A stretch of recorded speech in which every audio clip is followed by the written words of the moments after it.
Have you seen a question where you see that they asking you, hey, apply warm heat therapy, cold therapy?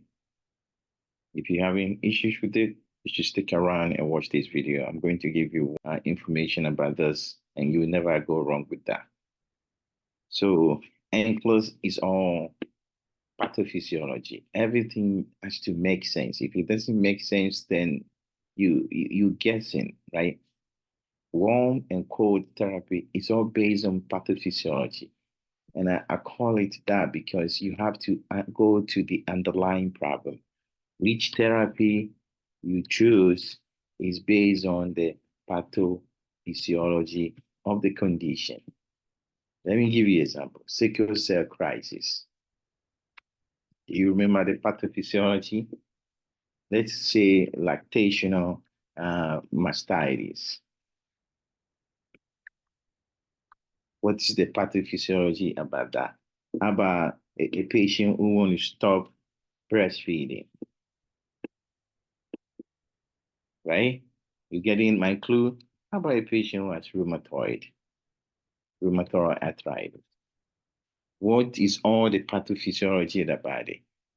And then think about somebody with the peripheral artery disease, PAD. What is the pathophysiology?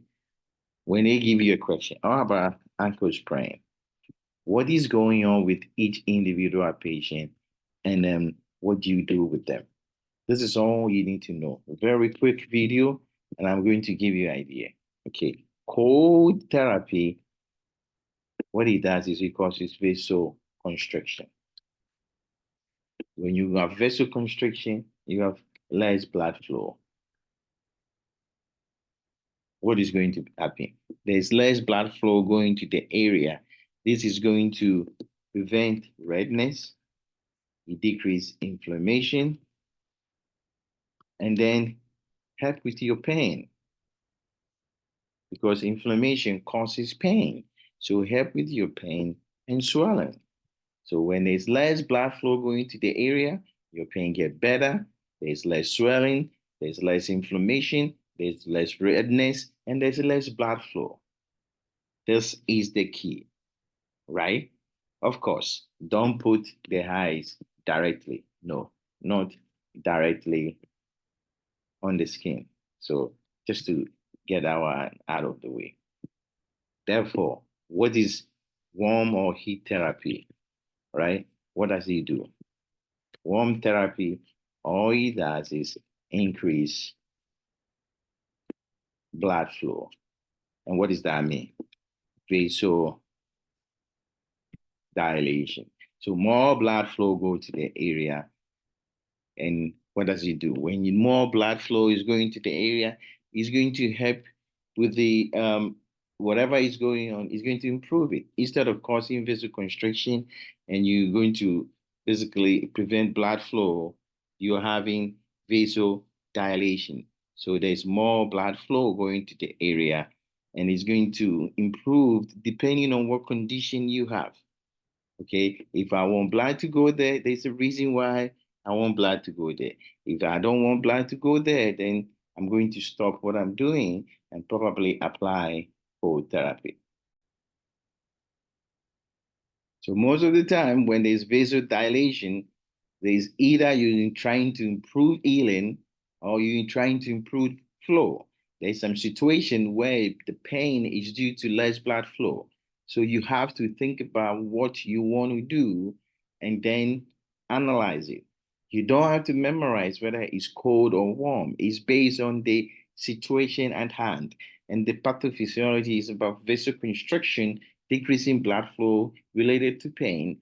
And then if it's more blood flow, the reason why you want blood flow there is probably you want something to heal or you want something to flow. So let me take one of them each and then you see what I mean. Okay. If somebody have what? Lactation, okay, mastitis, right? What is the problem? The breast is swollen, okay? It's painful, it's red, right? What are you going to do, right? What is the main thing?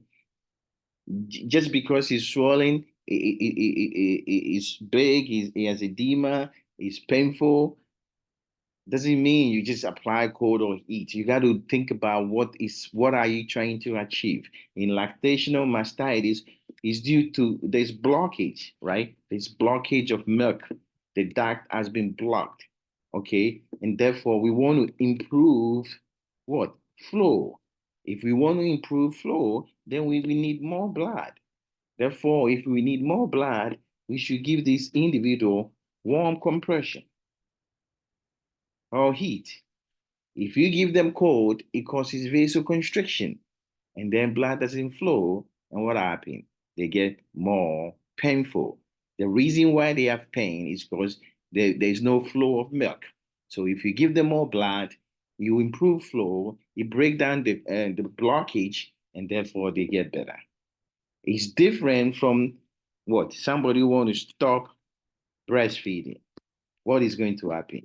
The breast is going to get engorged with milk and it want to come out. So there's more milk production and we want to get rid of it.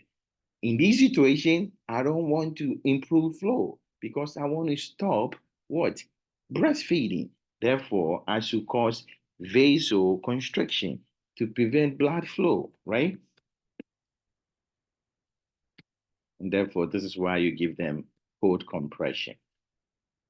You should let that not that confuse you. So if you want to stop breastfeeding, what do? Cold compression. If you have lactational mastitis and you want to improve flow, or if you want to improve breast flow, milk flow, use warm compression. You see the difference? Same thing. Let's take sickle cell crisis, vaso-occlusive, vaso-occlusive crisis. What is the problem in sickle cell? It's because if this is the vessel that is supplying this muscle, okay, this muscle is dying. It's because this vessel has clumps of sickles that is blocking it. Therefore, there is less blood flow. Blood is decreased. Blood flow here is decreased. So our purpose is to improve blood flow. If you put this individual, you apply cold compression, you're going to cause more vasoconstriction, and therefore blood flow to what? The muscle is going to decrease more, and you're going to worsen the situation. In this situation, we want to improve blood flow. Therefore, what are we going to do? We apply warm compression to improve flow to the vessel, going through the vessel to the muscle, and the pain get better. You see the difference? Go with the pathophysiology. That is what it's based on. That's all. You don't have to memorize it. So that is that one. We deal with this and that. And we deal with the stop and breastfeeding. When it comes to rheumatoid arthritis, look at the problem. There's two things. There's stiffness, okay? So let me put it. There's stiffness.